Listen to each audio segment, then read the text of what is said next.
નમસ્કાર, પ્રણામ મિત્રો, જય માતાજી, જય શ્રી કૃષ્ણ। મિત્રો, આજની વાત હૃદય પડતી છે, તમને ચોક્કસ ગમશે, તો એકવાર અંત સુધી સાંભળવા તમને નમ્ર વિનંતી છે। તો ચાલો શરૂ કરીએ આજની વાત છે એક એવા દંપતી કપલ, પતિ અમર અને તેની પત્ની આશાની, જે લાગણીશીલ અને એકમેકના વિચારો સાથે ખૂબ જ સામ્યતા ધરાવે છે।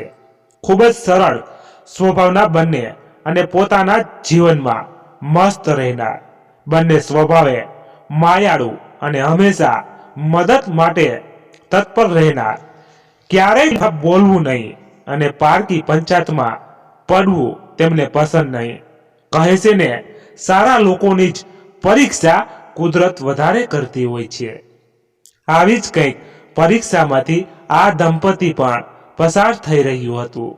લગ્નને 15 વર્ષ છતાં કોઈ સંતાન નહીં, દવા દુઆ બધું જ કરી ચૂકેલા, પરંતુ કોઈ સફળતા મળી નહીં। પરંતુ આ બાબત માટે ક્યારેય જીવન નિરાશ ન થતા અને ઈશ્વરમાં તેમને અતૂટ શ્રદ્ધા। કુટુંબીજનો પણ સારા અને સહકારયુક્ત વલણ ધરાવતા। પરંતુ વર્ષો વીત્યા એમ અમરના માતા લલિતા, પિતા ચંદ્રકાંત ની ચિંતા વધવા લાગી। અમરના માતા પિતાએ અમર સાથે એક દિવસ ચર્ચા કરીને કહ્યું, બેટા, અત્યારે સાયન્સ ખૂબ જ આગળ વધ્યું છે અને આપણે પૈસે ટકે બધી રીતે સુખી છીએ, અને તું અમારો એકનો એક પુત્ર છો। તું કોઈ નિષ્ણાત ડોક્ટરની સલાહ કેમ નથી લેતો? કેટલી ટેકનિકોનો વિકાસ પણ થયો છે। આપણી સમસ્યાનું સમાધાન હવે અવશ્ય મળશે એવું મને લાગે છે। અમરના પિતા ચંદ્રકાંતભાઈએ ઉમેર્યું કે તું ને આશા અમારી વાતને અન્ય મતલબથી ન લેશો। અમને તમારી ચિંતા છે એટલે માત્ર વિચાર રજૂ કરીએ છીએ। અમરે પણ પિતાજીની ઈચ્છા સાથે સહમતિ દર્શાવી કહ્યું, હા, તમારી વાત પર જરૂર વિચારીશ। અમરે આ વાત રાત્રે નિરાતે બેસીને આશાને જણાવી। આશા પણ સમજુ અને સાસુ સસરાને પોતાના માતા પિતાની જેમ જ સમજતી અને આદર આપતી। આશાએ કહ્યું, એમની ચિંતા એકદમ સાચી છે। પછી થોડી વાર વિચારોમાં ડૂબી ગઈ। એને યાદ આવ્યું પેલું માસૂમ અનાથ આશ્રમ, તે પડોશમાં રહેતી નિરાલી સાથે જ્યારે અમદાવાદ ગયેલી, ત્યારે રસ્તામાં બસમાં પંચર પડી ગયેલું અને ત્યાં જ આ આશ્રમ આવેલો હતો, અને પોતે ત્યાં આશ્રમના દરવાજા પાસે ઊભી રહીને આ બાળકોને રમતા નિહાળી રહી હતી। ત્યાં અમરે તેને બોલાવીને કહ્યું, ક્યાં ખોવાઈ ગઈ આશા? આશા બોલી, મારા મનમાં પણ કેટલા દિવસથી એક વિચાર ફરે છે, પરંતુ તમને દુઃખ ન લાગે તો કહું। અમર કહે, અરે, આપણા વચ્ચે સમજ હોય, દુઃખ નહીં, બોલ નિસંકોચ, જે મૂંઝવણ હોય તે। આશાએ થોડા અચકાતા સ્વરમાં કહ્યું, આપણે કોઈ બાળકને દત્તક અડોપ્ટ લઈએ તો કોઈ એવું બાળક જેને મા બાપનો પ્રેમ ન મળ્યો હોય, અને સાવ એકલવાયું બાળક કે જે પ્રેમ ઝંખતું હોય। અમર તેની સામે જ જોઈ રહ્યો થોડી વાર આશ્ચર્ય સાથે, અને બોલ્યો, તું ખરેખર આવું ઈચ્છે છે આશા?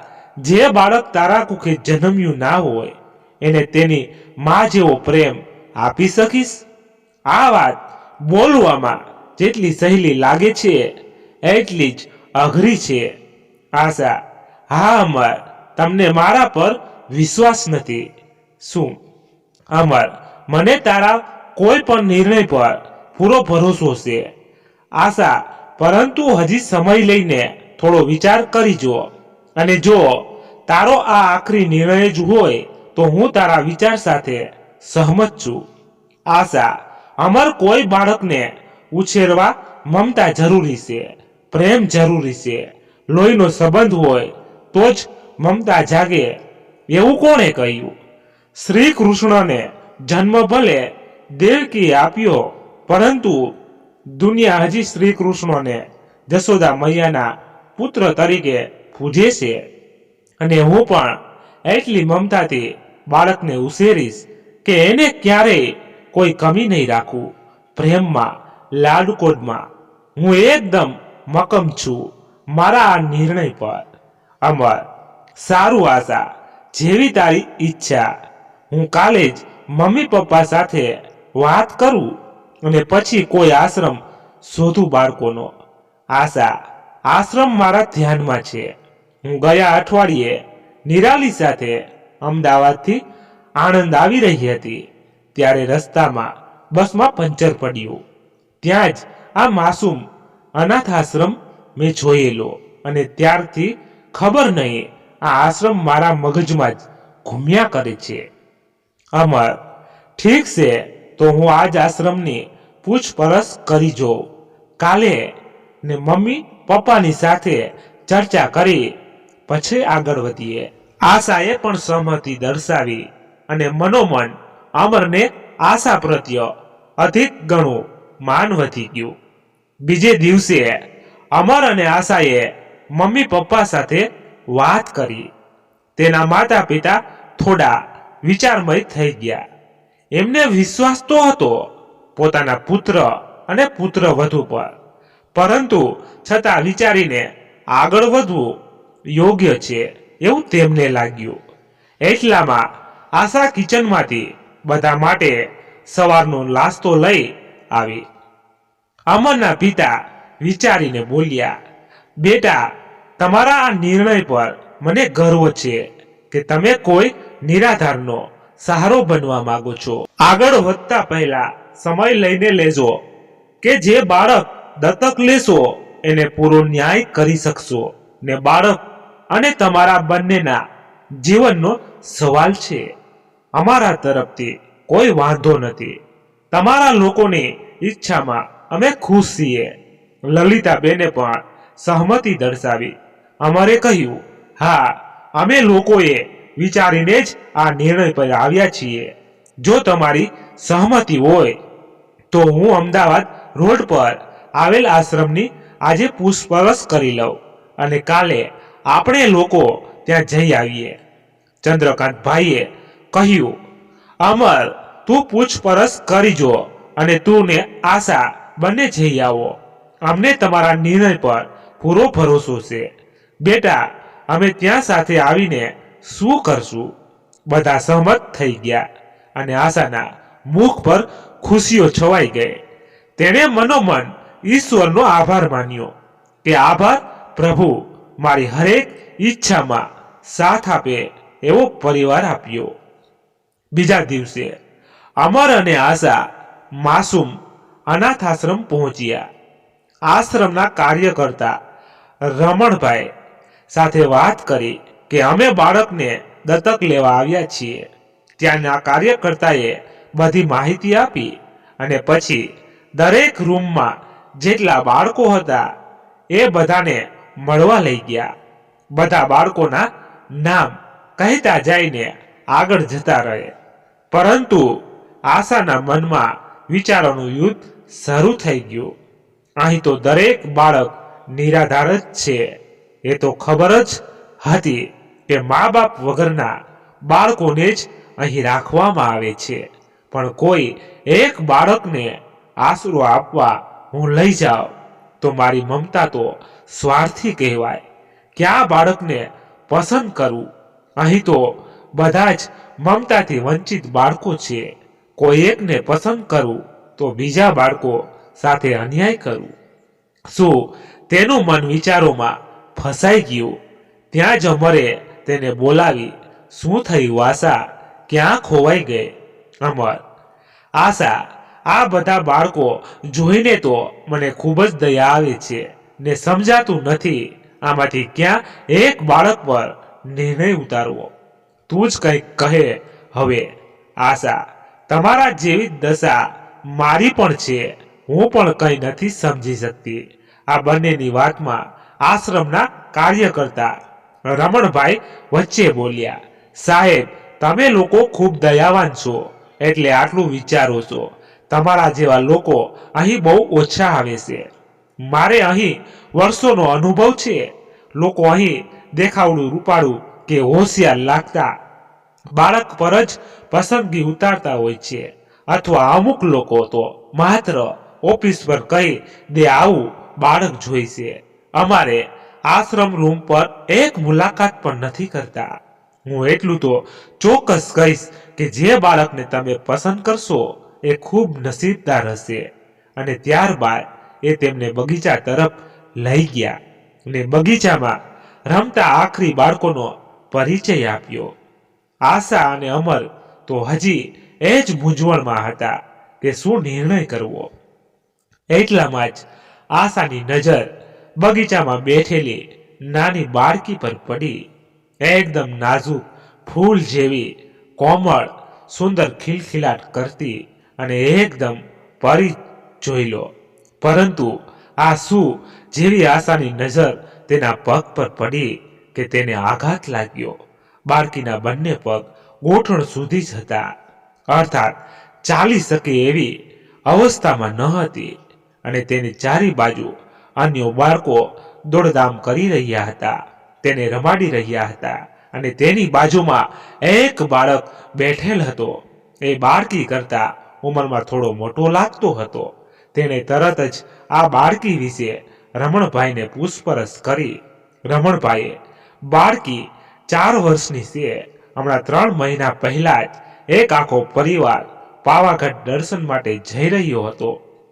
તેમનો ભયંકર અકસ્માત થયો અને એ પરિવારના 12 સભ્યો એક સાથે મૃત્યુ પામ્યા. અને આ બાળકીનો તેમાં કુદરતી રીતે બચાવ થયો, પરંતુ તેના બંને પગ કપાઈ ગયા. એ તો સારું કે કોઈ ભલા માણસે આ બાળકીને હોસ્પિટલ પહોંચાડી, પણ તેને કોઈ આ પોલીસના ચક્કરમાં પડવું ન હતું. એટલે તે એક ચિઠ્ઠીમાં બધું લખીને હોસ્પિટલના દરવાજા પાસે લખીને મૂકી ગયો. આટલું સાંભળતા જ આશા પોતાના અશ્રુઓને રોકી ન શકી અને દોડીને પેલી બાળકીને તેડી લીધી ને તેની માં જેવું જ હેત વરસાવવા લાગી. અમરે વધુ પૂછ્યું કે આ બાળકીની શોધ કરવા કોઈ અન્ય કુટુંબજનો ક્યારેય ન આવ્યા? ધણમલભાઈ, હોસ્પિટલમાંથી 2 વાર પેપરમાં જાહેરાતો આપવામાં આવી. 1 મહિનો આ બાળકીને ત્યાં રાખવામાં આવી, પરંતુ કોઈ આવ્યું નહીં. એટલે આ આશ્રમ પર મૂકી ગયા અને છેલ્લા 3 મહિનાથી આ બાળકી અહીં છે. અમર, શું નામ છે આ બાળકીનું? થોડા સ્મિત સાથે પૂછ્યું. રણમલભાઈ, તેનું નામ નૈસર્ગી છે. એવું અનુમાન અમને તેની કાલી કાલી ભાષા પરથી આવ્યું. અને એની બાજુમાં જે છોકરો બેઠો છે તેનું નામ આકાશ. જ્યારથી નૈસર્ગી અહીં આવી છે તેને તો જાણે તેની નાની બહેન મળી ગઈ હોય એમ સાચવે છે. થોડો જીદી છે પણ બહુ સમજદાર છે. 8 વર્ષની ઉંમર છે પણ સમજ તો 18 વર્ષ જેવડી છે એની. સારું સાહેબ, તમે એક કામ કરો, થોડી વાર અહીં બાગમાં બેસીને મેડમ સાથે વિચાર વિમર્શ કરી મને જણાવો. આપને કયા બાળકનો સહારો બનવું છે? હું અહીં ઓફિસમાં જ છું. અમર, હા રમણ સાહેબ, થોડો સમય આપો બસ. અમર આશા પાસે જઈને કહ્યું, આશા, આપણે હવે કોઈ નિર્ણય તો લેવો પડશે. ચાલ પેલા બાકડા પર બેસી કંઈક વિચારીએ. બંનેને મનોમન નૈસર્ગીમાં જ પોતાની દીકરી દેખાઈ આવી છે, પણ 2 માંથી એક નિર્ણય રજૂ નથી કરી શકતા. અમર, આશા, જ્યારે તું દોડીને જતી રહી ત્યારબાદ મેં આ બાળકીનું નામ પૂછ્યું. તેનું નામ નૈસર્ગી છે અને તેની બાજુમાં જે બાળક બેઠું છે તેનું નામ આકાશ છે. તે નૈસર્ગીના મોટા ભાઈની જેમ જ ધ્યાન રાખે છે. તે 8 વર્ષનો છે. આશા, અચ્છા, કેટલા સુંદર નામ છે બંનેના. અમર, આશા, આપણે દિલ પર પથ્થર રાખી કોઈ નિર્ણય કરવો પડશે. એટલે મને લાગે છે આકાશ યોગ્ય છે બધી રીતે, જો તું ઠીક સમજે તો. આશા, આવું કરીને આપણે નૈસર્ગીથી એનો ભાઈ પણ છીનવી લઈશું. અમર, નૈસર્ગીનું છે કોણ ઈશ્વરે એને એક મોટો ભાઈ આપ્યો, એનાથી દૂર કરીને આપણે સ્વાર્થી ઠરીશું. આવું પગલું તો મારાથી નહીં ફરાય. અમર, તો બીજું કઈ નામ તારા દિમાગમાં છે તો એ કે આશા. હા, મને અહીં રહેલા તમામ બાળકો પ્રત્યે સરખો જ પ્રેમભાવ છે, પરંતુ મને નિસર્ગની ચિંતા વધુ સતાવે છે. વિચાર કરો, આ બાળકો તો પોતાની જાતે ચાલી શકે છે, પરંતુ નિસર્ગી ઈશ્વરે તો એના પોતાના લોકો પણ છીનવી લીધા અને એના હલન ચલનનો આધાર પણ. પહેલી વાર જાણે આશાને ઈશ્વર પર ક્રોધ હોય તેમ આક્રત કરતી હોય તેમ બોલી રહી હતી. ઈશ્વર આવું શું કામ કરતા હશે? અમર જે સંતાનોને ઝંખે છે એની ખૂબ પરીક્ષા કરે છે, અને બીજી બાજુ જેને સંતાનો છે એના માતા પિતા રૂપી આધાર છીનવી લેશે. આટલું બોલીને તે ચોધાર આંસુએ રડવા લાગી.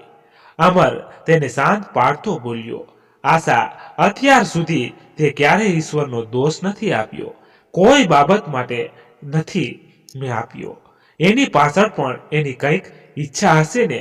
વિચાર કર, તું જે બસમાં ગઈ હતી તેનું આ આશ્રમ પાસે જ પંચર પડવું ને આ આશ્રમ તારા દિમાગમાં ચડી ગયેલો, ત્યારે આજે અહીં સુધી આપણે પહોંચ્યા. તો હજી આગળ પણ કંઈક સારું જ થશે. આશા થોડી શાંત થઈ વિચારીને બોલી, અમર, આપણે એક કામ કરીએ તો આપણે દર મહિને અને દરેક વાર તહેવાર પર અહીં આવતા રહીશું અને આ બાળકોને ખૂબ આનંદ કરાવીશું. અને અત્યારે આપણે એક નહીં 2 બાળકોને સાથે લઈ જઈએ. નિસર્ગી અને આકાશ એટલે બંને ભાઈ બહેન અલગ નહીં થાય અને આપણે સુખીથી રહીશું. અમર, આશા, નિસર્ગી અહીં 3 મહિનાથી જ છે. એના કુટુંબના કોઈ જાણ થશે તો સોચતા આવશે, અને ભગવાન ન કરે કે તું નિસર્ગીની મમતામાં ખોવાઈ જાય અને પછી એનું કોઈક આવીને લઈ જશે તો ખૂબ દુઃખી થઈ જઈશ. મતલબ કે આપણે બધા દુઃખી થઈશું. આશા, પરંતુ અમર, જો કોઈને આવું જ હોત ને તો એ આટલા મોડા ન હોત. ખરેખર કોઈને ચિંતા હોત તો નિસર્ગી હોસ્પિટલમાંથી જ લઈ ગયા હોત. કોઈને પોતાની વ્યવસ્થામાં વિચારવાનો પણ સમય નથી, અને જો કોઈ બની બેઠેલો સગો આને લઈ જશે તો અમર, આ કેટલો ખરાબ સમય ચાલે છે ખબર છે ને? તો શું થશે નિસર્ગીનું? આ નિરાધાર દીકરીનું જીવન જોખમમાં પડી જશે. અમર, હું નિસર્ગીને તો અહીં નહીં જ મૂકું એકલી, બિલકુલ. અમર તો આશાની સામે જોઈ રહ્યો ને વિચાર્યું કે આશા નહીં, આ એક માનો અવાજ છે. કદાચ ગયા જન્મમાં નિસર્ગી સાથે આશાને કોઈ સંબંધ જરૂર રહ્યો હશે. ત્યારબાદ અમર બોલ્યો, ઠીક છે, અત્યારે આપણે ભવિષ્યની ચિંતા છોડીને આગળ વધીએ. બસ, કદાચ કુદરતની ઈચ્છાથી જ આપણે નિસર્ગીને મળ્યાશું. ચાલ, આપણે રમણભાઈ સાથે વાત કરી લઈએ. બંને રમણભાઈને જણાવે છે કે અમે 2 બાળકો નિસર્ગી અને આકાશને સાથે લઈ જઈશું. ખૂબ જ કઠિનાઈથી આ નિર્ણય પર આવ્યા છીએ. રમણભાઈ, ખૂબ સારો નિર્ણય કર્યો આપે, પરંતુ આકાશ તમારી સાથે આવવા ક્યારેય નહીં માને. એ નવજાત બાળક હતો ત્યારથી એને કોઈ આ આશ્રમની બહાર કોઈ મૂકી ગયું છે, અને 8 વર્ષથી આ આશ્રમને એનો પરિવાર જ સમજે છે. આની પહેલા પણ ઘણા લોકોએ એને સમજાવ્યો, પરંતુ તેઓ નિષ્ફળ રહ્યા. અને નિસર્ગીને પણ એ તમારી સાથે લઈ જવામાં આનાકાની તો કરશે, કેમ કે એ બહુ જ સમજદાર છે ને થોડો જીદી પણ. છતાં તમે લોકો વાત કરો એની સાથે, હું બોલાવું. રમણભાઈએ બોલાવીને લાવ્યા આકાશને, અને તે નિસર્ગીને તેડીને લાવ્યો. આશા, બેટા કેમ છે તું તો બહુ હોશિયાર ને બહાદુર છો હો, કેટલું ધ્યાન રાખે છે ને નિસર્ગીનું. આકાશ, હા, એ મારી નાની બહેન છે તો ધ્યાન તો રાખવું જ ને, થોડા ઊંચા સ્વરે બોલ્યો. આશા, વાહ, આટલો જબરદસ્ત અવાજ છે તારો. બેટા, અમે લોકો તને અને નેસર્ગીને લેવા આવ્યા છીએ. તું આવીશ ને અમારી સાથે? તું તો બહુ જ સમજદાર છે બેટા. તું તો ભણે છે ને બેટા. પછી નેસર્ગીને ભણવા કોણ લઈ જશે? અને જો તું એને લઈ જઈશ તો તારું ભણતર નહીં બગડે બેટા. એટલે અમે લોકો એવું વિચારીએ કે તમે બંને ભાઈ બહેન સાથે જ ભણો. આકાશ કંઈ બોલે એ પહેલા જ આશા બાળકના મનને સમજીને બોલી ગઈ બધું. આકાશ સમજુ તો હતો અને આની પહેલા ક્યારેય કોઈએ આટલા પ્રેમથી એને સમજાવ્યો ન હતો. એટલે તેને વાત તો યોગ્ય લાગી, પણ છતાં તે બોલ્યો, હું ભણવા જાઉં ત્યારે આ બધા નેસર્ગીનું ધ્યાન રાખે છે ને નેસર્ગીને રમણતા હોય છે. પછી તમે લોકો મારી નેસર્ગીને ન સાચવો તો મારે નથી આપવી મારી બેન કોઈને. અમર, બેટા એવું ન હોય ને. અમે શું કામ એવું કરીએ? અમે તો તમને બેયને ખુશ કરવા આવ્યા છીએ. તું નથી ઈચ્છતો કે તારી બેન નેસર્ગીને પણ બધાની જેમ ચાલી શકે, દોડી શકે. અમે તારી આ ઈચ્છાને પૂરી કરીશું. આકાશ, સાચે મારી બેન પણ દોડી શકશે? કેવી રીતે? અમર, હા બેટા, આપણે કોઈ સારા ડોક્ટરને બતાવશું. એ કહેશે એવું કરશું એટલે નેસર્ગી જરૂર દોડશે. આકાશ, અચ્છા, મારી ઢીંગલી દોડી શકે તો તમે એને લઈ જાઓ ચોક્કસ, પણ એને અહીં મળવા લાવતા રહેશો ને? આશા, બેટા તારે પણ અમારી સાથે આવવાનું, નહીતર નેસર્ગીને કેમ ગમશે? આકાશ, ના, હું તો નહીં આવું. મને રમણ કાકા વગર ન ગમે અને આ મારું ઘર છે. હું ક્યાંય નહીં જાઉં. રમણ કાકા, અચ્છા બેટા, ન જા વાંધો નહીં, પણ નેસર્ગીનું તો જવા દઈશ ને? એને સમજાવીને મોકલ. આકાશ નેસર્ગીને સમજાવતા બોલ્યો, ઢીંગુ, જો આ તારા મમ્મી ને પપ્પા છે, તું એની સાથે જઈશ ને? નેસર્ગી 4 વર્ષની હતી એટલે હજુ ચોખ્ખું નહોતી બોલતી, પણ એ સમજી ગઈ ને બોલી, ભાઈ, મારા મમ્મી પપ્પા તો વાં છે ને, તે મને બતાવ્યા હતા ને, લાઇટ વાલા, તારા જે ટીમ થાય ને. આકાશ, હા ઢીંગુ, પણ એ અહીં આવી ગયા તને લેવા. હવે જો તું એની સાથે જા, હું તારી માટે ચોકલેટ લઈને કાલે આવીશ હો. ને નેસર્ગી તો રાજી થઈ ગઈ અને ફટ કરતી આશા પાસે જતી રહી. પણ આશાને અમને ખૂબ દુઃખ થયું, કેમ તે બેઉને લઈ જવા માંગતા હતા, પણ આકાશ તો હતો જ જીદી. તે ન માન્યો, તે ન જતો રહ્યો. રમણભાઈ, તમે ચિંતા ન કરો. અમર સાહેબ, અત્યારે નેસર્ગીને લઈ જાઓ. એને તમારા જેવા લોકોની જરૂર છે. થોડા દિવસ પછી એવું હોય તો આકાશને હું સમજાવીશ, પછી આપ લઈ જજો. ને અમરને આશા સહમત થયા. અમર અને આશા નેસર્ગીને લઈને ઘરે પહોંચ્યા અને ચંદ્રકાંતભાઈ અને લલિતાબેન તે બંનેનું સ્વાગત કરવા આરતીનો થાળ લઈને ઊભા હતા. તેઓ નેસર્ગીને જોઈને ખૂબ ખુશ થયા, પણ જેવી તેમની નજર નેસર્ગીના પગ તરફ ગઈ કે સ્તન બંધ થઈ ગયા. લલિતાબેને તેમની આરતી તો ઉતારી, પણ તેમનો ચહેરો પડી ગયો. અમર અને આશાને પણ લાગ્યું કે મમ્મી પપ્પા નેસર્ગીને જોઈને ખુશ નથી લાગતા. જેવા અંદર ગયા કે અમરે બધી વાત રજૂ કરી. ચંદ્રકાંતભાઈ બધું સાંભળી બહુ જ ખુશ થયા ને બોલ્યા, બેટા, ખરેખર ઈશ્વર તમારી પરીક્ષા કરી રહ્યા છે અને અત્યાર સુધી તમે બંને એમાં સફળ રહ્યા. મને તમારા નિર્ણય પર ગર્વ છે. પણ લલિતાબેન કંઈ ન બોલ્યા, એ ખુશ ન લાગ્યા. એટલામાં નેસર્ગી બોલી, મમ્મી, આ કોણ છે? આશા, એ દાદી છે. બેટા, નમસ્તે કરો. નેસર્ગી, નમસ્તે દાદા. નમસ્તે દાદી. ચંદ્રકાંતભાઈ, નમસ્તે બેટા. નેસર્ગી, તું તો બહુ સરસ બોલી છે હો. નેસર્ગી ખુશ થઈને બધું જોવા લાગી. એટલામાં દાદા બોલ્યા, આ તારું જ ઘર છે બેટા. થોડા દિવસો વીત્યા. નેસર્ગી બધા સાથે ભળી ગઈ અને બધાને પસંદ આવવા લાગી, પણ હજી લલિતાબેન પોતાના મનને સમજાવી નહોતા શક્યા. નેસર્ગી એક દિવસ ઉઠીને રડતી હતી ને, આશાએ કહ્યું, મમ્મી, હું લોટ બાંધું છું, થોડી વાર નિસર્ગીને સાચવજો. પણ લલિતાબેન બાનું કરીને મંદિરે નીકળી ગયા. આશાને લાગ્યું, મમ્મી આવું કેમ કરે છે? આવું વર્તન તો પહેલી વાર જ કર્યું એમણે. પછી એને યાદ આવ્યું કે મમ્મીનું ડાયાબિટીસ પણ ઘણા સમયથી ચેક નથી કરાવ્યું. પોતે નિસર્ગે આવ્યા પછી તો જાણે નિસર્ગીમાં જ ખોવાઈ ગઈ છે.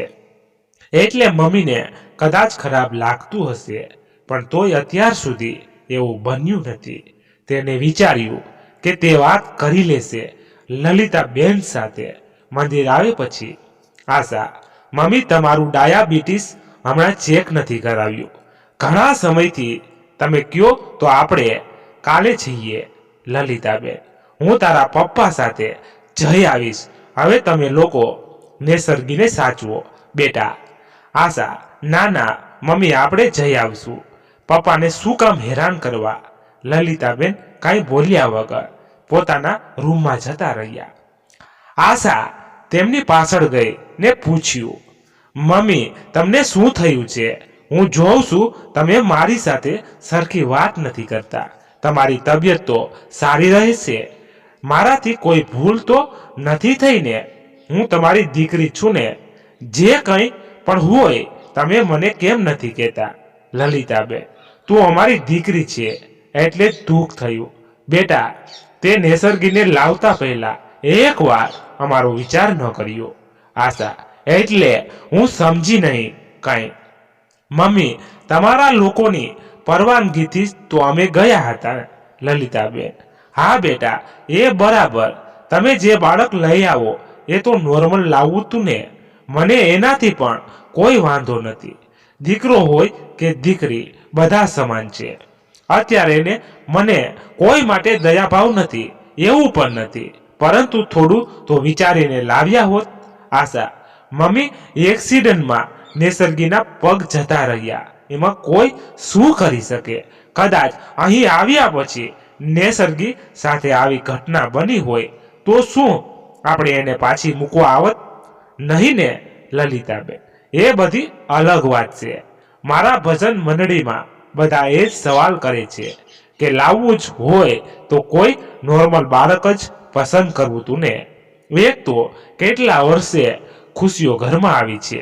આશા, મમ્મી, આટલા વર્ષોમાં તમે કોઈ બહારના લોકોની વાતો પર ક્યારેય ધ્યાન નથી આપ્યું. હું કેટલી લકી માનું છું ખુદને કે મને મારી માની જેમ તમે સાચવી છે. અને મને ખબર છે આ બાબતમાં પણ તમે મારો જ પક્ષ રાખ્યો હશે એ બધા સમક્ષ. એ લોકો આજે બોલીને ભૂલી જશે. આપણી નિસર્ગી નોર્મલ જ છે. મમ્મી, અત્યારે કદાચ દુનિયા એને ખામીની નજરથી જોવે છે, પણ આપણે એને એટલો પ્રેમ અને પોતાનાપણું આપીશું ને કે એની ખામીને દુનિયા ભૂલી જશે એક દિવસ. પેલી કહેવત છે, લાખો નિરાશામાં અમર આશા છુપાવેલી છે. જોજો આપણે આ કહેવતને સાર્થક કરીશું. લલિતા બહેનને હવે તેમની ભૂલ સમજાય. તેમની આંખોમાંથી અશ્રુઓ વહેવા લાગ્યા. તે બોલ્યા, અને એ અમર આશા તો મારા ઘરમાં જ છે, પણ મને સમજતા વાર લાગી. બેટા, મને માફ કરી દે. આશા, નારે, આવું ન બોલશો. બસ હવે આપણે નિસર્ગીને અપનાવીને સુખેથી રહીએ બધા, એટલું જ ઈચ્છું છું. દિવસો વીતવા લાગ્યા અને નિસર્ગી હવે દાદીમાનો પ્રેમ પણ મળવા લાગ્યો. નિસર્ગી ધીરે ધીરે મોટી થવા લાગી. તેને પ્લે હાઉસમાં પણ બેસાડી અને અમર અને આશાએ કહ્યું હતું તે જ તેઓ નિસર્ગી દરેક વાર તહેવાર પર આકાશ પાસે મળવા પણ લઈ જતા અને બીજા બાળકો સાથે ખૂબ આનંદ કરતા. આકાશને પણ તેમની સાથે લઈ આવવા તેઓ મનાવતા રહ્યા, પણ આકાશ માનતો જ નહીં આશ્રમથી દૂર જવા માટે. સમય અને વર્ષો વીતવા લાગ્યા અને નિસર્ગી મોટી થઈ ગઈ. નિસર્ગી હવે શાળામાં ધોરણ 2 માં આવી ગઈ.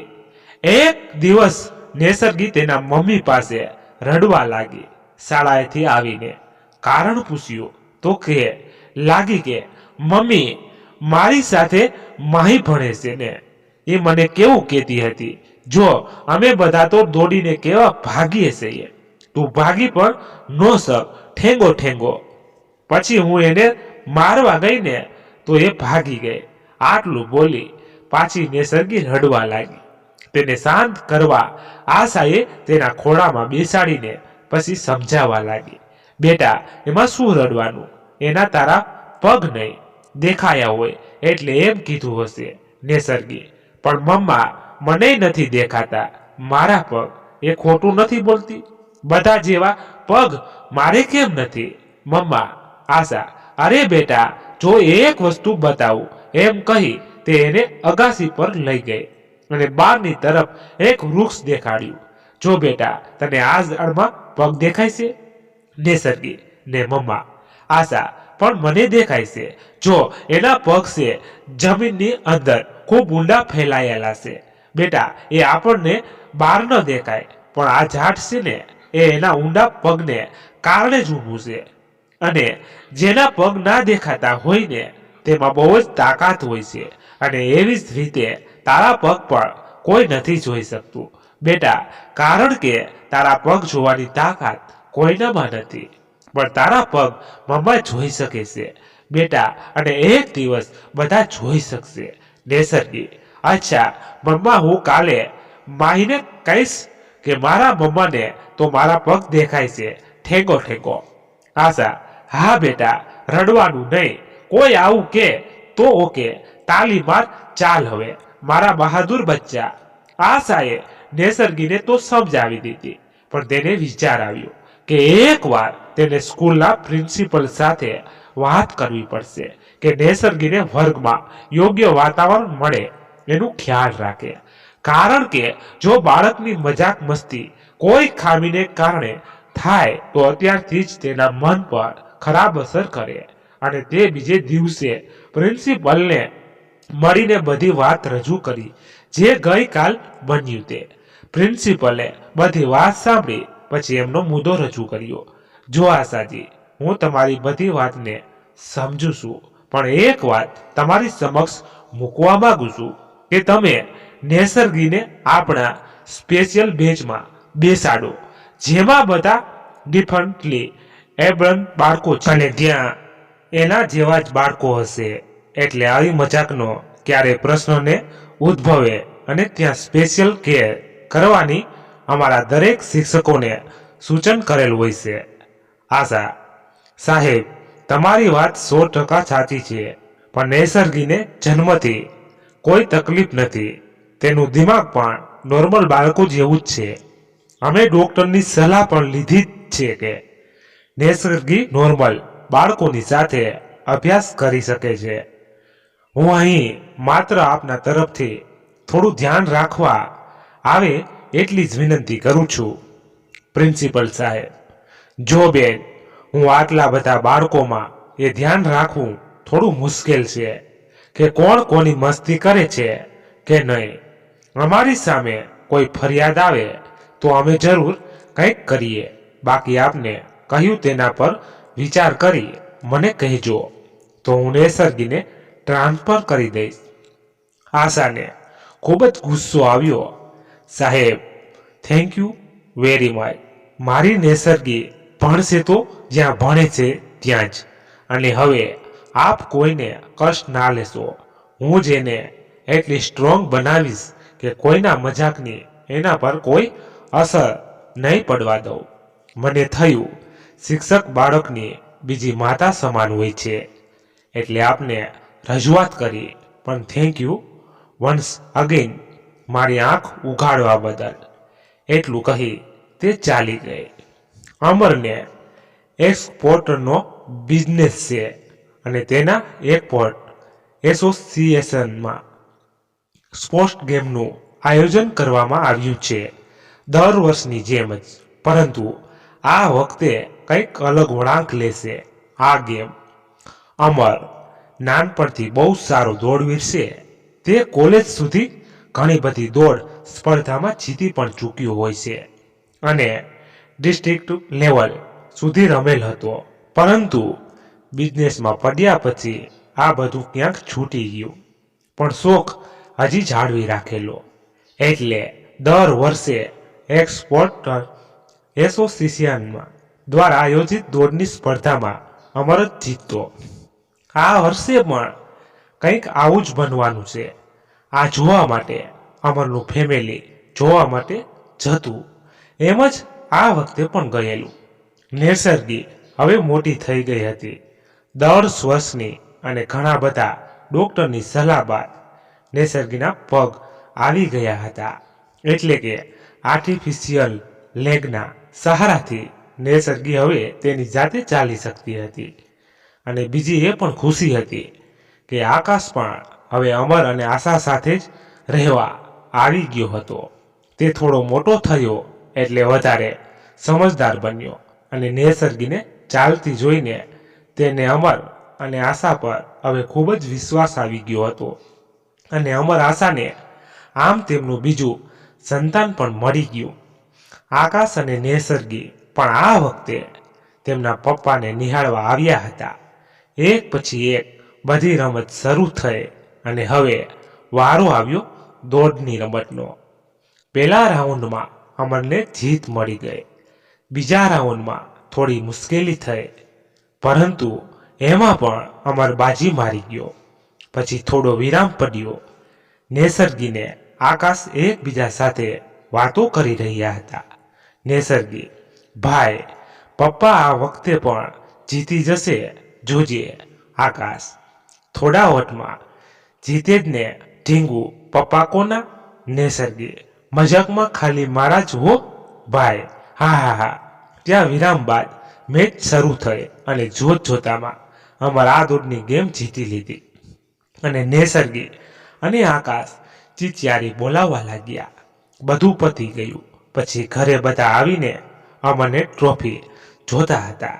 એટલામાં નેસર્ગી બોલી: પપ્પા, ખૂબ જોરદાર દોડ્યા હો તમે પણ. મને જોશ ચડી ગયું. આ વખતે તો તમને જોઈને દોડવાનું મન થયું. કાશ હું પણ દોડી શકતી હોત. બધા થોડી વાર ચૂપ થઈ ગયા. એટલામાં આકાશ બોલ્યો: તો ઢીંગુ, તું પણ દોડી જ શકે ને, એમાં શું? ચાલ બેસી જા મારી પીઠ પર, હું તને દોડવું. ને નેસર્ગી પીઠ પર બેસાડી આકાશ દોડવા લાગ્યો અને ફરી માહોલ હળવો પડી ગયો. બીજા દિવસે અમરે નેસર્ગીને પૂછ્યું: બેટા, તને ખરેખર દોડવાની ઈચ્છા થઈ છે? નેસર્ગી થોડી વાર પપ્પા સામે જોઈને બોલી: ના પપ્પા, હું તો મજાક કરતી હતી. તમે દુઃખી ન થાઓ. તમને દોડતા જોઉં એમાં જ મને મજા પડે. અમર: બેટા, એમાં દુઃખી થવાની વાત નથી. જો ખરેખર તને કોઈ એવી ઈચ્છા હોય તો મને કે. એવું કાંઈક નથી આ દુનિયામાં કે મારો બહાદુર બચ્ચો ન કરી શકે. હું તારા માટે ટ્રેનર રાખીશ. એ તમે બધી ટ્રેનિંગ આપશે દોડવાની. નેસર્ગી: સાચે પપ્પા? અમર: હા બેટા, તું ખાલી વિચારીને કહેજે. નેસર્ગી: ઓ માય વર્લ્ડ બેસ્ટ પપ્પા, થેન્ક યુ સો મચ. આશા આ બધું નિહાળી રહી હતી અને આવીને બોલી: શું વાત ચાલે છે તમારા બાપ દીકરીની વચ્ચે, હે? નેસર્ગી: મમ્મી પપ્પાએ કીધું હું પણ દોડી શકી. મેં તાલી મારો, બે ચાલો. હું ભાઈને પણ કહી આવું, ચાલો. આશા: અમર કોણે કહ્યું કે વારસો અડોપ્ટિવ પેરેન્ટ્સ ન આપી શકે? જુઓ, તમારી કળા આજે નર્સરીમાં જાગૃત થઈ છે. અમર: હા, એ તો છે જ. હું તો પહેલેથી જ નેસર્ગીને આ દિશામાં જ આગળ વધારવા માંગતો, પણ ક્યારેય મારી ઈચ્છા એના પર થોપીને નહીં. એની ખુદની ઈચ્છા હોય તો જ. અને આજે એને પોતાને આ દિશામાં આગળ વધવું છે. એટલે હું કોઈ પ્રયાસ બાકી નહીં રાખું. નેસર્ગીની ઈચ્છા મુજબ અમરે તેની માટે એક ટ્રેનર રાખ્યા. શરૂઆતમાં બધી બેઝિક માહિતી આપી. બોડી ફિટ રાખવું, રોજ થોડી કસરત કરવી અને ધીરે ધીરે તેને વધારતા જવું. આ પ્રમાણેનું નેસર્ગીએ ધ્યાન રાખવાનું શરૂ કર્યું અને પછી ધીરે ધીરે દોડવાની શરૂઆત કરી. નેસર્ગીને દોડવામાં ફાવટ આવવા લાગી. પછી ટ્રેનરે તેને એક નવી વસ્તુ સાથે પરિચિત કરાવી, રનિંગ બ્લેડ, જેના દ્વારા દરેક ડિફરન્ટલી એ બ્લેડ લોકો દોડી શકે. ટ્રેનરે નેસર્ગીને સમજાવી કે આ હું તારા પગમાં ફિટ કરી આપીશ. પછી તારો પગ જેવો જમીનને ટચ થશે એટલે આ બ્લેડમાં રહેલ સ્પ્રિંગને લીધે તારા પગને ઉપરની તરફ ધક્કો લાગશે અને એક એનર્જી જનરેટ થશે, જેના લીધે તું આગળની તરફ આસાનીથી દોડી શકીશ. નેસર્ગી આ પહેલી વખત જોતી હતી એટલે તેને અનેક પ્રશ્નો થયા અને ટ્રેનરને કહ્યું, આમાં મૂંઝાવા જેવું કાંઈ નથી ને? જેમ પ્રેક્ટિસ થશે તેમ આમાં ફાવટ આવશે. પછી નેસર્ગીની પ્રેક્ટિસ શરૂ થઈ અને નેસર્ગીને આમાં પણ દોડતા ફાવી ગયું અને ધીરે ધીરે તે પણ અમરની જેમ દોડવામાં માસ્ટર થવા લાગી. હવે શહેરમાં એકવાર ડિફન્ટ્રી એબ્લેટ બાળકોની એથ્લેટિક સ્પર્ધાનું આયોજન થઈ રહ્યું હતું. તેમાં નેસર્ગી પ્રથમ ભાગ લેવા જઈ રહેલી અને તેનો પરિવાર આ નિહાળવા આવેલો. સ્પર્ધાની શરૂઆત થઈ, બધી રમતો આવતી ગઈ એક પછી એક અને હવે વારો આવ્યો નેસર્ગીની 50 મીટર દોડનો. આ બાજુ પ્રેક્ષકોમાં બેઠેલા અમર આશા આકાશને તેના દાદા દાદી નેસર્ગીને પ્રોત્સાહન આપવા નેસર્ગી નેસર્ગી બોલીને બૂમો પાડી રહ્યા હતા. જોત જોતામાં દોડ શરૂ થઈ. નેસર્ગીએ દોડવાનું શરૂ કર્યું અને આ બાજુ તેના કુટુંબજીનો આતુરતાપૂર્વક જોઈ રહ્યા અને બધાના દિલના ધબકારા જાણે વધી રહ્યા હોય તેવું લાગી રહ્યું હતું. અને નેસર્ગી બાજી મારી ગઈ. પ્રથમ હરીફાઈમાં તેની પ્રથમ જીત મેળવી લીધી. બધાની આંખમાં ખુશીના અશ્રુઓ વહેવા લાગ્યા. અમર કહેવા લાગ્યો, આટલી ખુશી તો મને ક્યારેય મારી જીતમાં પણ નથી મળી જેટલી મારી દીકરીની પ્રથમ જીતમાં થઈ રહી છે. ત્યારબાદ ઇનામ આપવા આવ્યા અને નેસર્ગીને તેના જીવનનું પ્રથમ મેડલ અને શિલ્ડ મળ્યા. બસ અહીંથી જ શરૂ થઈ ગયો દોર સફળતાનો. સમય અને દિવસો વીતવા લાગ્યા અને તેની સાથે સાથે નેસર્ગી સફળતા પણ વધવા લાગી. District level, status level, national level સુધી નેસર્ગી દોડની સ્પર્ધામાં જીતવા લાગી. એક રૂમ તો બસ એના મેડલ અને શિલ્ડથી ભરાઈ ગયો હતો. અમર અને આશાને તો ખુશીઓનો કોઈ પાર જ ન રહ્યો. નેસર્ગી હવે 22 વર્ષની હતી અને તેનું કરિયર તો જાણે ઇલેક્ટ્રિક્સમાં સેટ થઈ ગયેલું. અને બીજી બાજુ આકાશ પણ હવે અમરના એક્સપોર્ટ બિઝનેસમાં સપોર્ટ કરવા લાગ્યો. દાદા દાદીની ઉંમર પણ 70 વટાવી ચૂકેલી, પણ તેઓ હજી તબિયતથી સ્વસ્થ અને નગર હતા.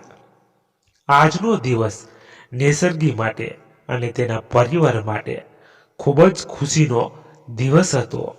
અને માત્ર તેના પરિવાર માટે જ નહીં, તેના શેરી, મહોલ્લો, સમગ્ર આણંદ શહેર, ગુજરાત રાજ્ય અને ભારત દેશ માટે ગર્વની બાબત હતી. આખો પરિવાર સાંજના 7 વાગ્યે ટીવી સામે ગોઠવાઈ ગયેલો. બધા આંધો અંદર વાતો કરી રહેલા. આપણી નેસર્ગી એટલે નેસર્ગી જ હો. ક્યારેય ન હતું ધારેલું એવો ઇતિહાસ સર્જવા જઈ રહી છે. તેટલામાં જ કોઈનો ફોન આવ્યો અમરના ફોનમાં. અને આજે આ ફોનને શાંતિ જન હતી. ક્યાંક સગા વહાલા મિત્રો બધા એક જ સવાલ કરી રહ્યા હતા કે ક્યારે શરૂ થશે નેસર્ગીની 100 મીટર રેસ. એટલામાં જ લોટરીમેન ચંપક કાકા કપડાં આપવા ઘરે આવેલા અને પૂછવા લાગ્યા, આજે શું છે? તો તમે આટલા બધા ખુશ દેખાવશો. બધા અને ટીવી સામે ગોઠવાઈ ગયા છો. આશા, અરે કાકા, આપણી નેસર્ગી વિદેશમાં આજે રમત માટે ગઈ છે. બ્રિટનના ગ્લાસગોમાં પેરાલિમ્પિક ગેમમાં રમવા ગઈ છે. ત્યાં 100 મીટર દોડમાં રમશે. તેની રમત હમણાં જ ચાલુ થશે એટલે અમે બધા એની જ રાહ જોઈને બેઠા છીએ. ચંપક કાકા, આશા, આપણી દીકરી નેસર્ગી અને ઓલિમ્પિક તો સાંભળ્યું છે, પણ પેરાલિમ્પિક વળી શું? અમર: કાકા, એ ઓલિમ્પિક જેવું જ, પણ આ દિવ્યાંગ માટે અલગથી આયોજન થતું હોય છે. તેમની શારીરિક ક્ષમતાઓને ધ્યાને લઈને. હવે તમે અહીં જોઈને જ જાઓ કાકા, એટલે હમણાં સમજાઈ જશે. ચંપક કાકા: ઓહો, નેસર્ગી દીકરી તો ભારે હોશિયાર હો. હવે તો જોઈને જ જવું પડશે. બધાની ધડકનનો તેજ થવા લાગી. નેસર્ગી હવે દોડવાની પોઝિશનમાં આવી ગઈ. ત્યાં કાઉન્ટ ડાઉન શરૂ થઈ ગયું. And the race begin. Australia is on the leading position. Britain on second, Germany running third, and what? Short India running very fast to take over, and India running on second now by beating Britain and Germany, and it's a historical fight. Oh my God! India won the race by beating Australia. Awesome, marvelous victory by India. આશાએ આ બાજુ લલિતાબેનને કહ્યું, mummy આંખ ખોલો, આપણી પ્રાર્થના સફળ થઈ, નેસર્ગી જીતી ગયે. મમ્મી ને લલિતાબેનની આંખોમાંથી આંસુઓનો વરસાદ ટપકી રહ્યો. વાહ મારી દીકરી, વાહ. અને તેમને આશાને કહેલી જૂની વાત યાદ આવી ગઈ અને તેઓ બોલ્યા, બેટા અમર આશા ફળી ગઈ આજે તારી ને આપણા બધાને. બસ ત્યાં જ નેસર્ગીને ગોલ્ડ મેડલ પહેરાવવામાં આવ્યો અને ભારતનું રાષ્ટ્રગીત વાગ્યું. બીજી બાજુ નેસર્ગીના સ્વાગત માટે આખો દેશ રાહ જોઈ રહ્યો હતો. બીજી કેટલી ઓફર તેની રાહ જોઈ રહી હતી અને ખાસ અમર અને આશા ખૂબ જ આતુર હતા દીકરીને વધાવવા માટે. નેસર્ગી આવી પહોંચી અને શેરી મહોલ્લામાં તેનું ભવ્ય સ્વાગત કરવામાં આવ્યું અને આવીને આ ગોલ્ડ મેડલ નેસર્ગીએ પોતાના માતા પિતાના ચરણોમાં અર્પણ કરી દીધો. અમર અને આશા બોલ્યા, we are proud of you બેટા. પછી નેસર્ગી આશાને ભેટી પડી અને દાદા દાદીને પગમાં પડી. થોડા સમય બાદ સમય તક ચેનલ દ્વારા નેસર્ગીનું ઇન્ટરવ્યુ લાઈવ टेलीकास्ट કરવામાં આવ્યું. मेरिटा देशमुख आज हमारे साथ है देश की गोल्ड मेडलिस्ट बेटी नेसर्गी आशा अमर. आज हम बात करेंगे उनसे उनकी स्ट्रगल के बारे में. रीटा देशमुख: नेसर्गी जी, पहले तो हमारी टीम की ओर से आपको बहुत बहुत मुबारक. नेसर्गी: बहुत बहुत शुक्रिया. रीटा: दर्शक आपसे पहले आपके नाम का राज जानना चाहते हैं. मतलब कि सुना है कि आप अपने नाम के पीछे अपनी सरनेम नहीं लगाते हैं. नेसर्गी: जी, इसमें ऐसी कोई राज की बात नहीं है. जिसे प्रकृति का आधार ये धरती है और प्रकृति की सुरक्षा ये अंबर करता है, वैसे ही मेरे लिए मेरे माता पिता है. आपने सुना है कभी प्रकृति की कोई सरनेम को, पर हाँ, प्रकृति के साथ ही धरती और अंबर का नाम लिया जाता है. तो बस मेरे आधार भी मेरे माता पिता ही है. उनके बिना मेरा कोई अस्तित्व ही नहीं है. इसलिए मैं अपने नाम के पीछे उन दोनों का नाम ही लगाना पसंद करती हूँ. रीटा: वाह, बहुत ही उम्दा सोच है आपकी.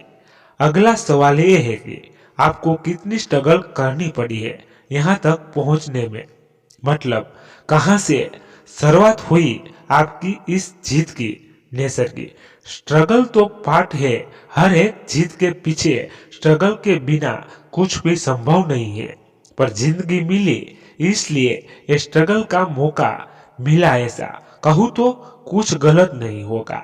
रीटा: मतलब नहीं समझी मैं आपकी बात का. नेसर्गी: मतलब एक एडोप्टेड चाइल्ड थी, ये बात ना तो किसी को मालूम है और ना ही किसी को मालूम हो, ऐसा मैं चाहती थी. क्योंकि मेरे माता पिता ने मुझे ऐसा कभी महसूस ही नहीं होने दिया. पर आज मैं इसलिए बता रही हूँ कि शायद मेरी बात से प्रेरित होकर कोई दूसरे निराधार को आसरा मिल जाए। रीटा, ओह, आप एडॉप्टेड है? नर्सेगी, हूं नहीं थी। मैं 4 साल की थी और मेरा पूरा परिवार एक एक्सीडेंट में मौत हो गई। उसके बाद मुझे मासूम अनाथ आश्रम ने आसरा दिया था। वहीं से मुझे मेरे माता पिता मिले और मेरी जिंदगी को स्ट्रगल में पड़ने से बचा लिया। इसलिए मुझे ये कोई स्ट्रगल नहीं लगी, क्योंकि वो हर वक्त मेरे साथ थे। बेटा, बहुत ही उम्दा सोच आपके माता पिता की भी है, उनको मेरा प्रणाम। अभी हमें ये बताइए कि आगे का क्या प्लानिंग है आपका? मेरा मतलब कि अभी कौन सी गेम में पार्ट लेंगे आप? नेसर्गी, जी अभी तो बस शुरुआत है, आगे और बहुत सारी गेम होने वाली है, उसकी तैयारी। और इसके सिवा मैं एक एकेडमी ओपन करना चाहती हूँ, जहाँ सिर्फ अनाथ बच्चों को स्पोर्ट्स में आगे लाने के लिए पूरी तालीम दी जाएगी, ताकि उनको भी कोई प्लेटफॉर्म मिल सके, वो लोग भी देश का नाम करने में पीछे ना रहे। रीटा, बहुत ही बढ़िया जी, आपकी सोच को हम सलाम करते हैं। और अब एक आखिरी सवाल, आप देश को और आपके फैन को क्या मैसेज देना चाहेंगे? नेसर्गी, मैसेज तो बस यही है जो मुझे मेरे पेरेंट्स से मिला है, मुसीबत से कि कभी हार ना माने। मुसीबत हमें गिराने नहीं बल्कि बहुत ऊंचा उड़ाने के लिए आती है। जैसे हीरे को जितना ज्यादा खींचो वैसे वो और चमक देता है, ठीक उसी तरह मुसीबत भी हमारे जीवन को चमकाने ही आती है। मुसीबत में छुपी हुई अमर आशा ढूंढ के आगे बढ़ रही है, आपको सफलता 100% मिलेगी। रीटा, बहुत ही बढ़िया मैसेज, धन्यवाद। नेसर्गी जी, हमारे सवालों के बहुत ही उम्दा जवाब देने के लिए तो आज के लिए बस इतना ही, हमें इजाजत दीजिए। રીટા દેશમુખ ફ્રોમ સમય તક। મિત્રો, વાર્તા પૂરી થઈ, તમને કેવી લાગી એ કહેજો, અને પસંદ આવી હોય તો લાઈક કરજો અને તમારા મિત્રો સાથે શેર કરજો, અને ચેનલ પર નવા છો તો ચેનલને સબસ્ક્રાઇબ જરૂરથી કરજો। ધન્યવાદ। ફરી મળીએ નવી વાર્તા સાથે, ત્યાં સુધી બધા મસ્ત રહો, તંદુરસ્ત રહો। જય માતાજી, જય દ્વારકાધીશ, હર હર મહાદેવ મહાદેવ, જય શ્રી રામ, જય બજરંગ બલી। મિત્રો, મને એવું લાગે છે ક્યાંય પણ બોલવામાં મારી થોડી ભૂલ થઈ હોય તો એના માટે સોરી।